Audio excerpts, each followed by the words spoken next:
when you press and hold, it's got to be almost like a minute to actually reset this board.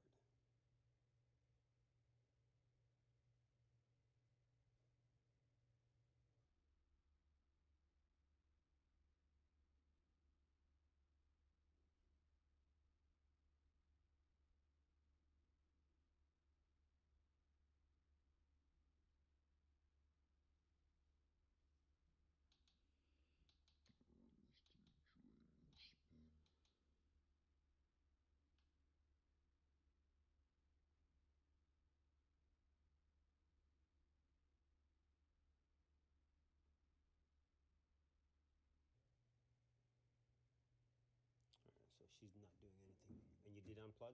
How long you let it unplug for? About a minute. No, I gotta go longer than that.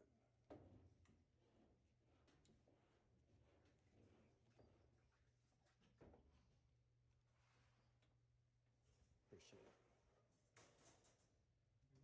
There you go. That's good. No, that's good. Yeah, usually I like to do it like 2 minutes, 3 minutes, or even longer. The idea is you want to make sure that the capacitors up here, you drain them. Otherwise, you're still storing that same code. So you definitely want to make sure, even sometimes you can, you kind of short the plug against the body. So, I mean, sometimes a minute is okay, but a lot of times people just unplug it, plug it back in. No, it's not. It's not long enough. Yeah. And I like to also press the power. Make sure that nothing is. Yeah. Sometimes when they store power, you can actually press, and you'll see it light up. Some of the newer Whirlpools actually have. It's a different control, but a lot of times you'll unplug it, and it's lit. So it's All right, I think that's good enough. Even though that wasn't full tube, but it's close enough. And then we'll go underneath. All right, so we're locked. Drain and spin.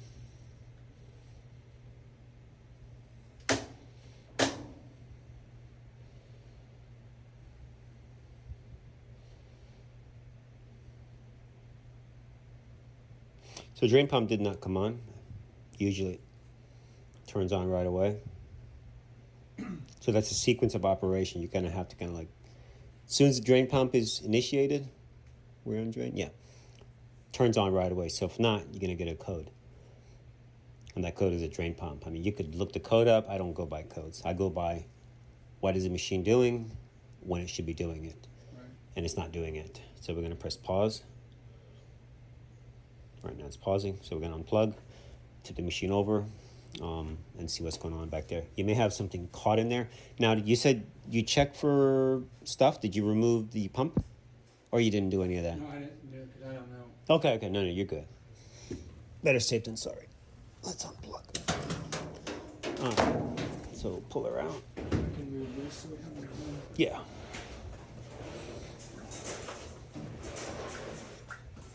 So I'm gonna tilt this thing back. I don't want to put any pressure on this hose. I might be able to do it because the pump is on the right side. So if we do have to clear the pump, it's better if I turn the machine sideways. So we should have enough, I think. Her. Towards the wall? Yeah, towards the wall. I usually put something against the wall, but it should be fine. All right, you tip. I'm going to pull it just a little bit.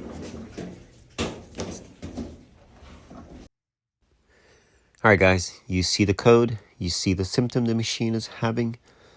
If your washer is not draining, if you have water in the tub, you can't get the washer to do anything. What you want to start to do is go to the bottom, tip the machine on its side. You will have to drain water. So if you want to get the water out before you do that, and it's best if you can tip the machine opposite off the drain pump so you have less water coming at you. Now I'm going to be draining the water by removing the 5/16 screws. There's 3 of them at the bottom. And you can basically, if the container's not large enough, you can remove it slowly until you're able to drain enough to actually look at the pump. All right, so you will see shortly how I ended up draining the machine, and it works great. So we have the machine tilted, not fully leaning on its side, but tilted so that you're able to get under the machine and work and look at the pump. So also go ahead and put a towel, or if you're able to catch the water, but you'll see how you do it. And so pretty much what I want to talk about, and you can enjoy the rest of the video from here on. Pay attention to the pump wire. Go ahead and pull the pump out. Once you do that, verify that nothing is caught in the pump. Now, number one, what you're paying attention to the most is the washer draining.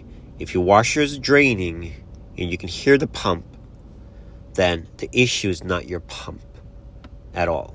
Now, you pay attention more to the shift actuator, which is that shiny thing. It has a little arm on it, and it's right on the left of the pump, pretty much to the left. All right, around, you may say 7 o'clock? Yeah, 6, 7 o'clock of the drain pump, and that's what you'd want to pay attention to. Now, if the machine is not draining, you have water in there, then either a restriction in the pump or clog. But if you don't hear the pump at all, you have a broken wire. Something is disconnected, and that's what you need to pay attention to. Enjoy the rest of the video, and you'll see how I fix this machine. Diagnostics, they point you in a relative direction. Pay attention to the sequence of operation, and that's how you can fix your machine. The first thing the washer is going to do when you put it on drain and spin is to turn the drain pump on. If the drain pump does not come on, you have a problem somewhere. Either the transducer, I do have videos on that, dealing with the transducer. If it's stuck in drain, then you need to unplug the pressure tube, which is on the board, and watch my video on how to fix a washer stuck in drain. But basically, you have a situation with the board not communicating to the drain pump. All right. I also want to note this, guys. If you do hear the drain pump, so the machine is draining, or it sounds like it's draining, but the water is not leaving the tub, and you still have a situation to where you still have water, but you hear the pump, that is indicating that you have a restriction either in the pump, in the drain tube, or the pump impeller is worn down and is stripped. So the pump is getting power, but it's not doing its job. So you would have to open the pump, and you would probably have to replace the pump in this case, because the impeller, which moves the water, is not able to move the water, but it's still getting power from the board. So it's very tricky and hard to diagnose. So pay attention to the impeller itself. Make sure that it is not stripped down. It should be large enough to where you can see the fins, if you want to say, or the propellers, whatever. And that's what's going to be moving the water. So here we are releasing water. Don't use a towel when you have a lot of water. Catch it and dispose of it. All right. Enjoy the rest of the video, guys.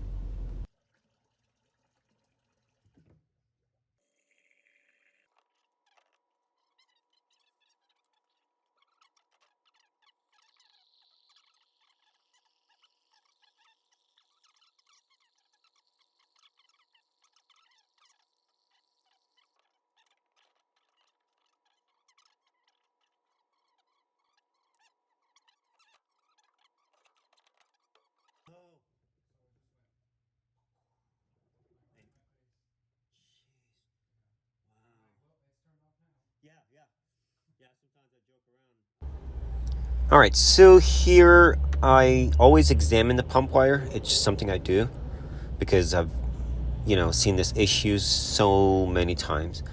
And you can see the wire is totally broken. Now, always check the pump wire, guys. Unplug it as well, because when you unplug, you're checking the integrity of the wire. A lot of times you look at the pump, oh, wire looks good. It is not good. it is broken. So go ahead and remove it and check it. So you can splice the wire back. If you're able to extend it, great. Do that. Or you can use wire nuts and make sure you tape everything up nicely so you don't have anything pulling apart, and secure well. Tape well. Do not put the wire back into the pump, you may say, bracket. What it does, it offers a lot of resistance and end up ripping or breaking the wire. In fact, you will see how I do it, and we leave a little bit of, you may say, looseness, so the pump wire has some give. It's very restrictive, and when the washer goes into a spin or even a small shake, it literally yanks and pull against the wire. So be mindful of that. All right, so we're just going to basically wire nut this. The actual fix would be to order the entire harness. It is not necessary. Whirlpool should have actually mitigated this before they actually hit the market. So totally safe, save yourself a lot of money and even a service call. All right, so let's get this thing back for the customer.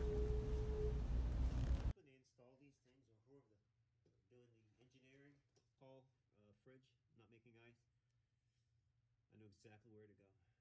The first time it took me a while. Like, okay, we got to replace the entire door, which is normally the actual fix, air quote fix. But it happens again. So what do you mean the fix? That's not a fix. You know what I mean? You got to basically get to the bottom of it and fix the root. Otherwise, you're still going to be dealing with the same thing.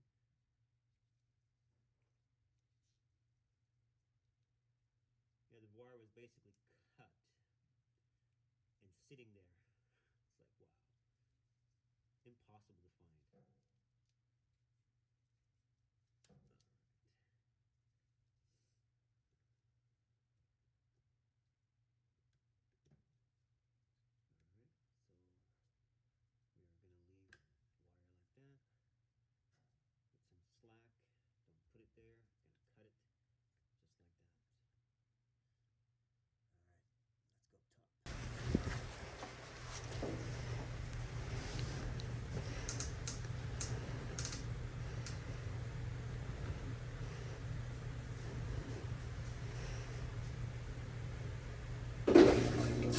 Just like that.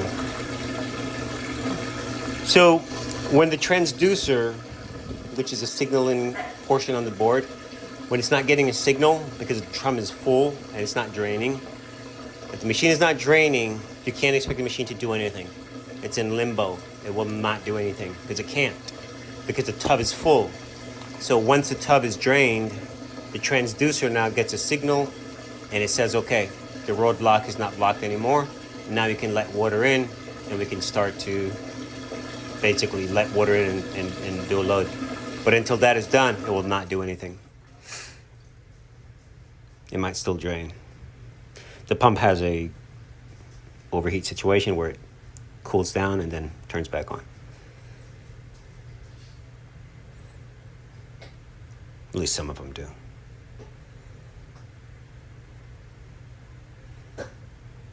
Now the shifter just turned. It wasn't able to until the signal was given to it. It's going to drain and spin, but it's going to drain again.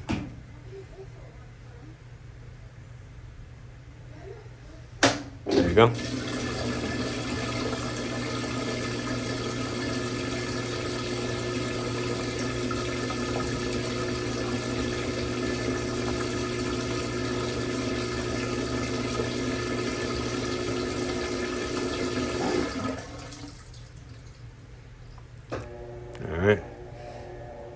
All right, so we're going to pause her.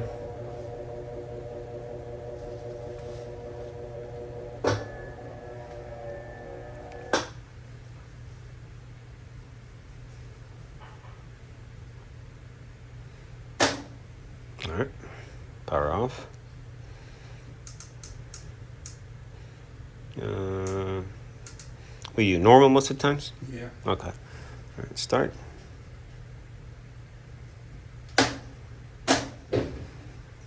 It just came out of spin, so it's going to start to rotate, and then the valves should turn on and should start to let water in.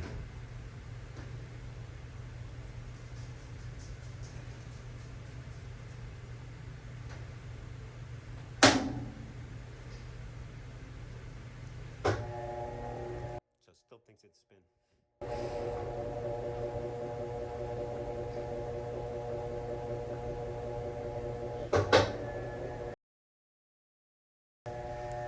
So it's leveling the clothes. Dual rotation motor.